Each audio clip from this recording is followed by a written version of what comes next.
बिस्मिल्लाहिर्रहमानिर्रहीम। ईद स्पेशल में आज आप लोगों के साथ शेयर करूंगी मैं बीफ यखनी पुलाव की रेसिपी। बिलीव मी, जब एक दफ़ा आप इस यखनी पुलाव को बनाकर ट्राई करेंगे तो फिर बार बार आप इसी रेसिपी से पुलाव बनाना पसंद करेंगे। ये इतना लजीज तरीन बनकर तैयार होता है।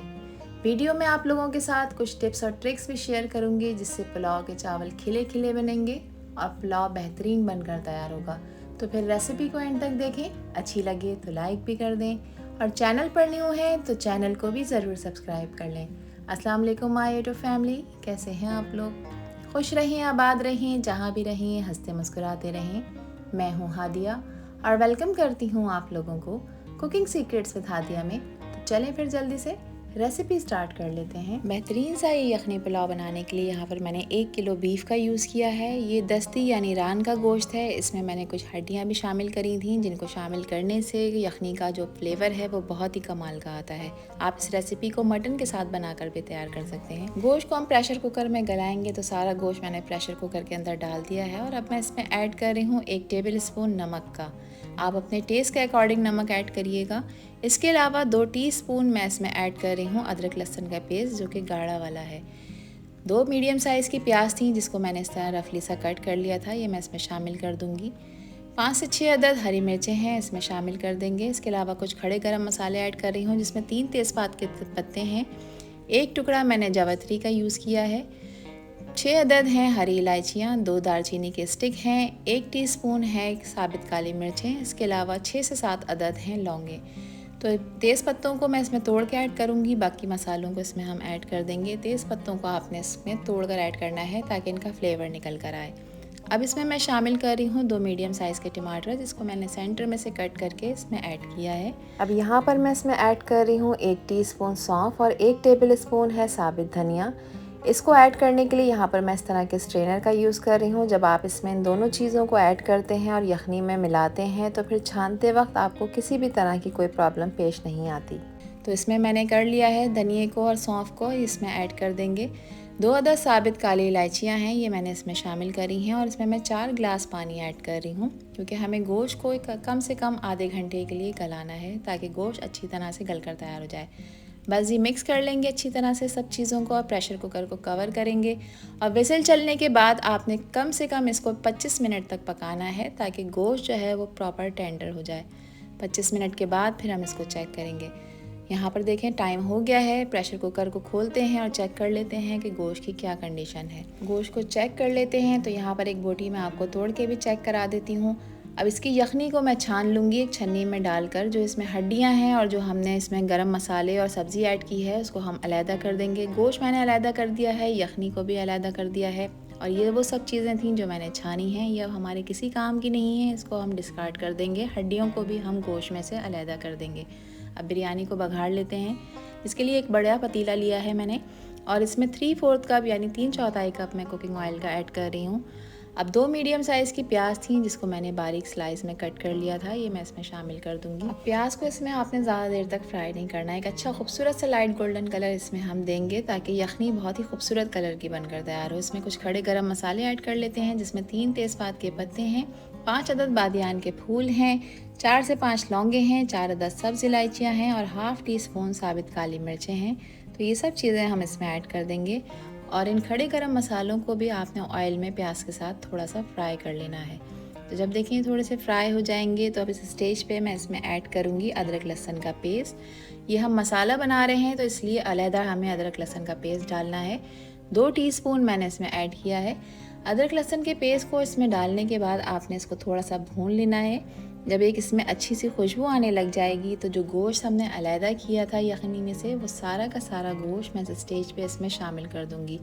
अब चूल्हे का फ्लेम आपने मीडियम करना है। मीडियम फ्लेम पे 2 से 3 मिनट तक आपने इस गोश्त को भून लेना है।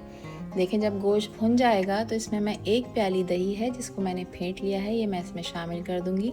दही शामिल करते वक्त चूल्हे का फ्लेम आपने लो कर देना है ताकि इसमें गुठलियाँ ना बने। फ़ौरन से चमचा चलाएंगे ताकि स्मूथ सी ये यखनी बनकर तैयार हो। अब यहाँ पर मैंने 10 से 12 हरी मिर्चें ली थी जिसको मैंने इस तरह से चॉपर में चॉप कर लिया था। ये फ्रीज़ हुई भी हरी मिर्चें मेरे पास ऑलरेडी मौजूद थी। अगर आपके पास नहीं है तो आप इस तरह चॉप करके 10 से 12 हरी मिर्चें ऐड कर सकते हैं, क्योंकि इसमें हम और किसी मिर्च का इस्तेमाल नहीं करेंगे।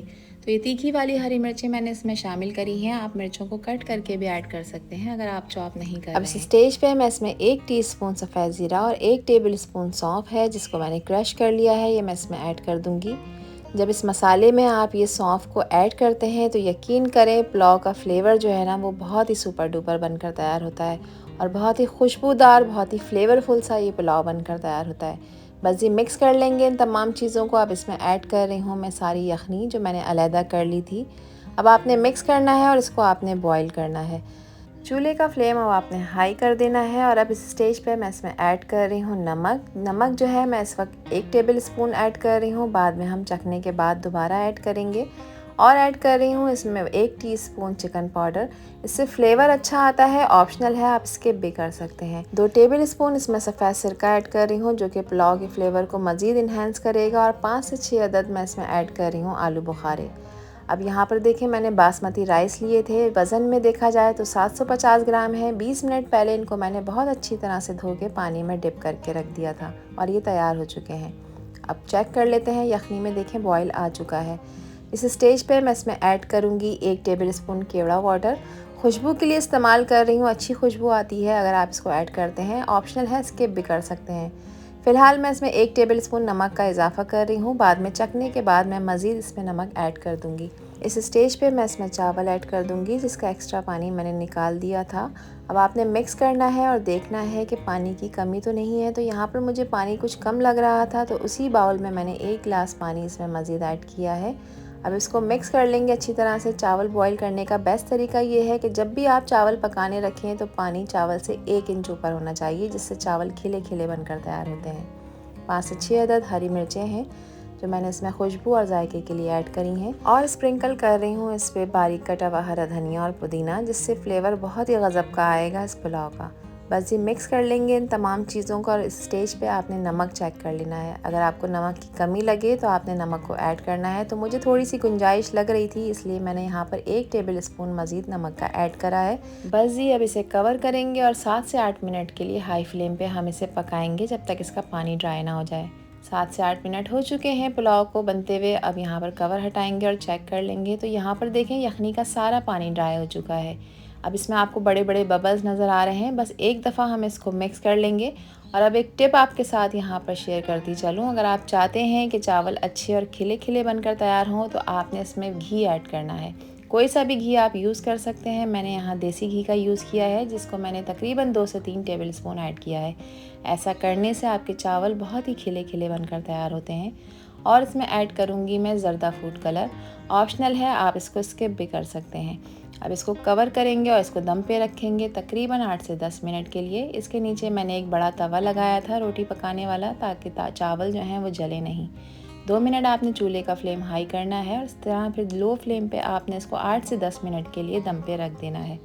8 से 10 मिनट के बाद कवर हटाएंगे और चेक कर लेंगे तो माशाल्लाह से देखें आप पुलाव बिल्कुल रेडी है और इसकी खुशबू से इस वक्त मेरा पूरा किचन महक रहा है।